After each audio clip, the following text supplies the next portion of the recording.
transition, je reçois maintenant le président de l'OM, Bernard Tapie. Non, non, bonhomme, ce soir, c'est pas le président de l'OM, c'est l'homme politique. Bon, alors Bernard, le sommet de Maastricht? Bah, je crois que ça s'annonce pas mal, on va se débrouiller. Ah, vous croyez? Bah ouais, faut arrêter la sinistrose, la France peut s'en sortir. Vous croyez, vous? Bah oui, c'est faisable. Qui y a là-bas? 12 pays? Bon, alors, lesquels? Mais il y a les Allemands... Prenables, les Allemands, je leur ai piqué Adidas. On peut bien les aligner. Les Anglais? Pff, les Italiens? Bon, les Italiens. Les Yougoslaves, j'en parle même pas. Quant à la Finlande et Israël, c'est des brels. Attendez, Bernard, la Yougoslavie et Israël ne font pas partie de l'Europe des 12. Ah, excuse-moi, bonhomme, mais l'Europe, je connais un peu. Ça fait 5 ans que je me la tape en bus, en long, en large, en travers. Puis qui c'est qui s'est fait étaler en finale par les Yougos l'an dernier? C'est Bibi. 500 patates que ça m'a coûté. Recta. Alors, crois-moi, 500 patates, la leçon de géographie, moi, j'apprends vite. Hein. Enfin, ça n'a rien à voir. Ce dont je vous parle, c'est de l'Europe politique. Ah, t'es gentil, la politique, c'est aussi un peu mon truc. Alors, tu laisses causer le député, hein. Parce que tortiller du cul devant une caméra, 10 patates par mois pour des sans transition mes couilles, je te le fais demain, moi. Non, arrêtez, je vous en prie. Alors, si je te dis que les Yougos sont en Europe, c'est qu'ils sont en Europe. Et Israël, même topo. Mais enfin, Bernard... Y a pas de mais. Et encore là, on a eu du cul, à Maastricht machin, là. Au tirage, on tombe dans un groupe fastoche. Mais imagine 2 secondes qu'on soit tombé dans le groupe du Brésil ou de l'Argentine. Non, je te dis, on a eu de la chatte. Mais oui, tout ça, c'est quand même pas en Europe. Eh, toi, regarde, t'es tombé dans un groupe facile avec Antenne 2 et FR3. Bon, allez, laissez-moi tranquille, hein. T'inquiète pas, bonhomme, on va les baiser. Bien, merci Bernard. Sans transition, il reste l'actualité. Ouverture du sommet de Maastricht, on a pu constater l'intérêt porté par le président Mitterrand à tout ce qui se passait autour de lui. On pense que bientôt plus aucun sommet ne se fera d'une traite, mais qu'il faudra arrêter les discussions toutes les 2 heures pour la téter. Salut de sœur, salut de croate. Mais que faire avec le conflit de la Yougoslavie? Il faut laisser le temps au temps. Salut de Tchétchène, salut de Sète. Et qu'est-ce que nous faire avec la guerre de la Caucase? Il faut laisser le temps au temps. Salut de Tchèque, salut de Slovaque. Alors c'est grave cette fois. Qu'est-ce qu'il faut faire en Tchécoslovaquie? Il faut laisser le temps au temps. Oh, salut de Wallon, salut de Flamand. Mais que faire pour réagir en Belgique, François? Il faut laisser le temps au temps. Feignant d'allemand de l'Est, pourri d'allemand d'Ouest. Bon alors, pour l'Alsace-Lorraine, tu fais quoi? Il faut laisser le temps au temps. Ah, d'accord. Je peux y aller alors? Salaud de français! Salaud de schneu!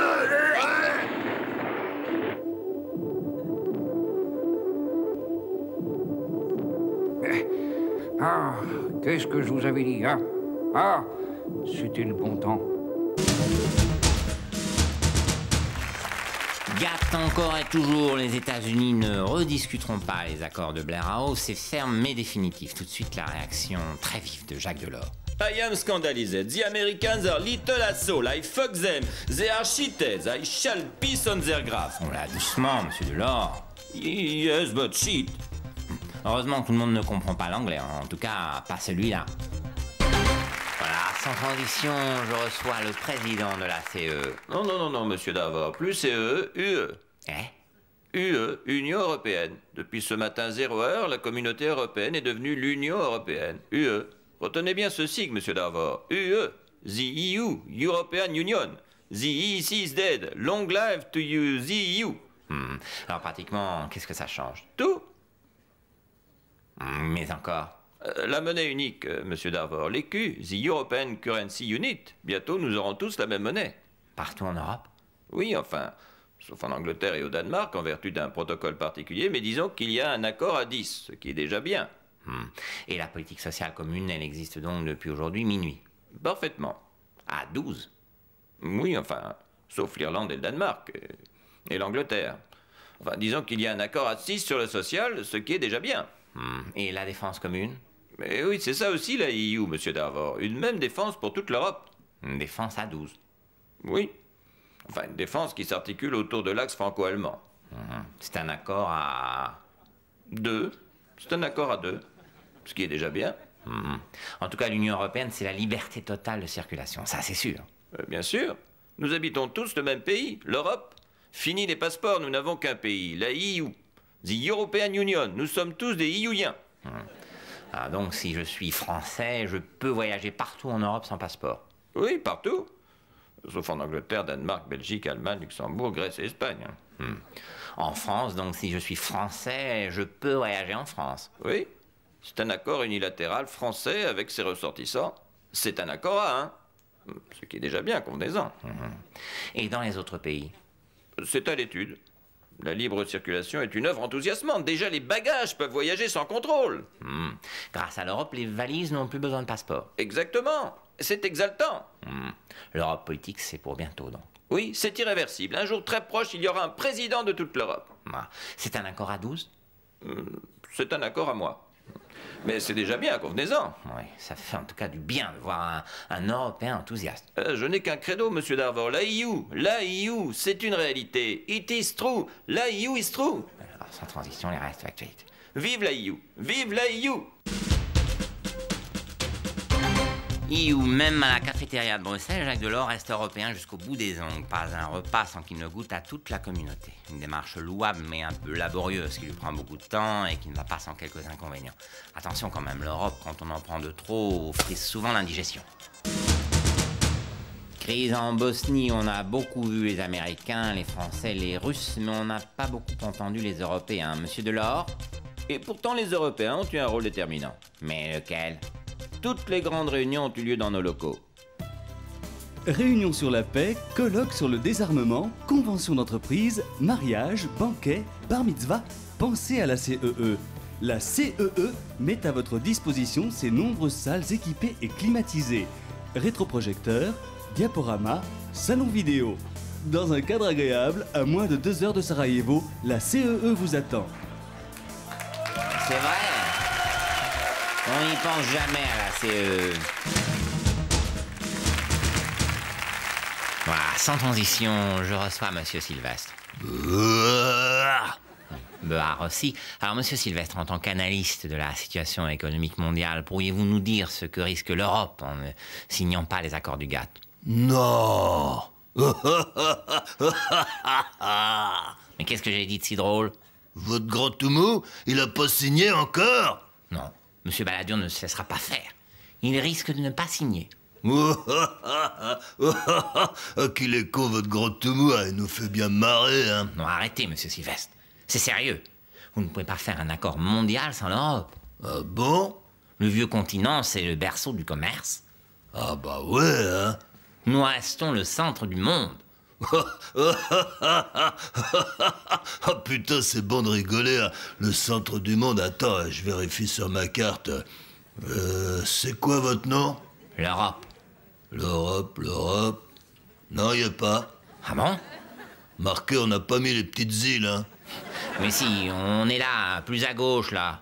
Ah, moi, c'est pas une carte de géo, c'est une carte du commerce. C'est pour ça. Tu veux que je t'explique? Bon, bah, allez-y. Bah, le monde, c'est comme une ville, maintenant. T'as le centre-ville, l'Europe, avec des beaux monuments pour les pigeons, des restaurants pour les vieux, et des boîtes de nuit pour les cons. D'accord? Alors là, vous schématisez, hein. Et puis, il y a le centre commercial. Ça se trouve autour du Pacifique avec nous, les Niakoué, le pognon qui tourne, les magasins qui clignotent et les immeubles qui poussent. Vous semblez oublier que ce centre-ville, comme vous dites, est le plus grand marché du monde. 300 millions de consommateurs. 300 millions? Ah ouais, ça fait peur, hein? Nous, dans le Pacifique, on n'est que 1 milliard, hein?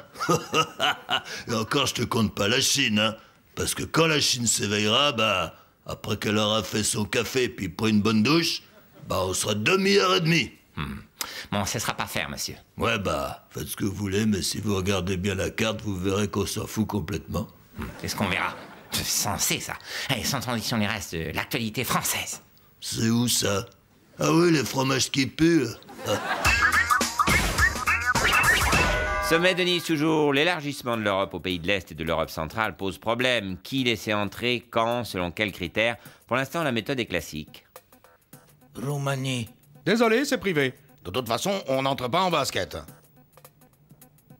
Bulgarie. Désolé, monsieur, 120 balles la conso, trouve d'abord une banque qui te prête un peu. De toute façon, on n'accepte pas les sandales. Aujourd'hui, c'est Christine Bravo qui nous accompagnera tout au long de ce journal. Avec elle, nous reviendrons sur le sommet de Nice et plus généralement sur l'Europe, qu'elle connaît très bien, puisqu'elle y consacre une émission chaque semaine. C'est vrai, et il faut le dire, l'Europe, c'est génial. C'est génial, l'Europe, hein. C'est plein de gens, et mon émission, elle est faite pour ça, pour qu'on apprenne à se connaître, à vivre ensemble sans tabou, avec les Italiens voleurs, les Anglais pédés et les Portugais poilus. Oui, on va en parler. Voilà, sans transition, la rentrée télé a été mouvementée, sauf pour ceux qui ont su garder la bonne formule, souvenez-vous. Bon, allez, merci l'Allemagne, mais les poils sous les bras, très peu pour nous, Annette. Bon, allez, on continue notre tour d'Europe pour mieux connaître nos voisins, et c'est génial. Alors, puisqu'on est sur les poils, on enchaîne avec les Portugais. Alors, Georges, qu'est-ce que vous avez de rigolo cette semaine? Au fait, vous êtes plâtrier ou maçon, hein? Excusez-moi, c'était pour rire. Allez, on enchaîne. Cette semaine, recette des cuisines portugaises de Lisboa. La morue façon concierge. C'est très simple. Vous demandez à votre concierge de vous préparer un bacalao, un morue.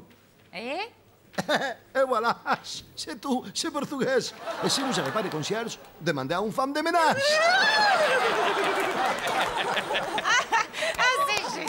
C'est génial, et c'est l'Europe, c'est l'Europe. À propos de portugais, j'en ai une petite, là. Vous savez comment on reconnaît un avion portugais? Non. Il a du poil sous les ailes. C'est génial, Patrick, bravo. Alors, l'Italie, hein, Hilario, alors on vous prête la parole parce que, attention, hein, faut nous la rendre, hein. Non, parce que nous, les Italiens, on les connaît, hein. Allez, on y va. Bien, aujourd'hui, j'ai envie de parler de la véritable Italie, l'Italie de mon enfance. C'est un pays magnifique, vous savez, mais comment exprimer un sentiment? L'Italie, c'est un parfum. Excusez-moi, Hilario, pardon, mais qu'est-ce qui vous prend, là?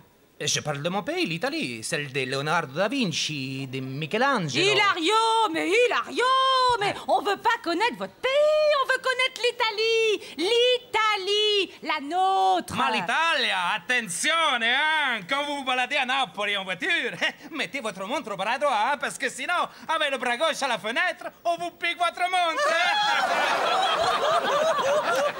Il est formidable, Hilario, c'est génial. Génial, l'Italie. Enfin, nous, on s'en fout, hein. Ils volent jamais les Italiens, hein. On parle que des contrefaçons. Et c'est ça, l'Italie qu'on aime. C'est génial, cette émission-là. J'en ai une bonne, là. C'est un arabe, un nègre et un chinois. Non, Patrick, là, vous dérapez. Hein. Nous, on parle que de l'Europe, ici, hein. Allez, on enchaîne. La Hollande, ce merveilleux pays où on fait du vélo en sabots en mangeant du fromage, une tulipe à l'oreille, d'accord, mais à part ça... À part ça, on se drogue aussi dans les moulins.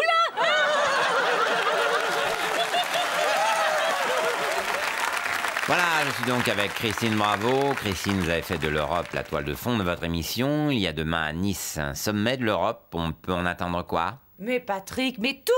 Patrick, l'Europe, c'est l'ouverture sur les autres. La découverte de gens différents avec des cultures différentes. C'est des Hollandais qui se droguent en mangeant du gouda au milieu d'un champ de tulipes et qui parlent sans préjugés avec un Italien qui vole des montres. Oui, mais au-delà de l'étude ethnologique approfondie que développe votre émission, humainement, qu'apporte l'Europe aux gens, selon vous? Mais l'ouverture d'esprit, Patrick, c'est inestimable ça, l'ouverture d'esprit.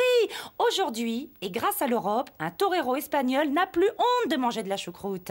Vous êtes donc favorable à l'élargissement? L'élargissement, l'ouverture à d'autres pays, comme la Pologne, la Turquie, la Slovénie, la Lettonie, la Roumanie, la Bulgarie... Oui, alors là, je ne suis pas certaine qu'il faille ouvrir l'Europe aux étrangers. Hein. Ah bon? Bah attendez, je vois pas l'intérêt, franchement. Je ne vois pas pourquoi on prendrait des Turcs alors qu'on a déjà les Portugais. Hein? Bah, les gros moustachus. On a déjà les Portugais, ça va faire doublon dans mon émission. Oui, mais au-delà de ça... Non, mais il faut être sérieux, Patrick. Les Roumains, moi, je veux bien les Roumains. Mais à quoi ça va me servir? En plus, dans mon studio, j'ai pas la place pour une roulotte. Non, mais il n'y a pas que ça, quand même. Non, mais l'Europe, c'est un truc sérieux, Patrick. Alors, si pour se retrouver avec des Bulgares qui mangent des yaourts, merci le scoop. Et c'est pareil pour les Polonais. Hein. Et puis d'abord, qu'est-ce que... je veux dire, où est-ce que je vais trouver un Polonais qui est beau, moi? Parce que moi, il n'y a que des beaux Européens dans mon émission. J'ai déjà mis 2 ans à trouver une Allemande de moins de 100 kilos. Hein. Alors, s'il faut que je trouve une Lituanienne qui accepte de se séparer de sa hache, bonjour le casting. Sa hache? Et comment vous voyez les Lituaniens, vous? Mais Patrick, ils coupent du bois. Les Lituaniens, ça coupe du bois. C'est connu. Ils passent leur vie à couper du bois. Ils adorent ça, couper du bois. Oh, c'est n'importe quoi. Ah, et voilà. Typiquement, la réaction du macho de base, c'est n'importe quoi. Alors, parce qu'une femme sait des trucs que monsieur le petit macho ne sait pas... Non, mais écoutez... tout de suite, il met en cause la véracité de ce qu'il dit. La femme, c'est la réaction typique, hein. Mais alors, c'est typique du type qui a de gros problèmes avec sa virilité, mais ça. Je sais, mais il supporte pas, le macho, qu'une femme sache des trucs qu'il ne sait pas. Parce que ça remet en cause sa condition de mâle dominant qui détient le savoir, c'est ça. Et ça remet la pauvre petite femme dans son état d'ignorance et de soumission. C'est trop facile, ça. En fait, ça vous énerve qu'une femme puisse savoir des choses parce que vous vous sentez castré. Voilà la vérité. On touche à votre petit zizi et ça vous embête, ça vous énerve et puis...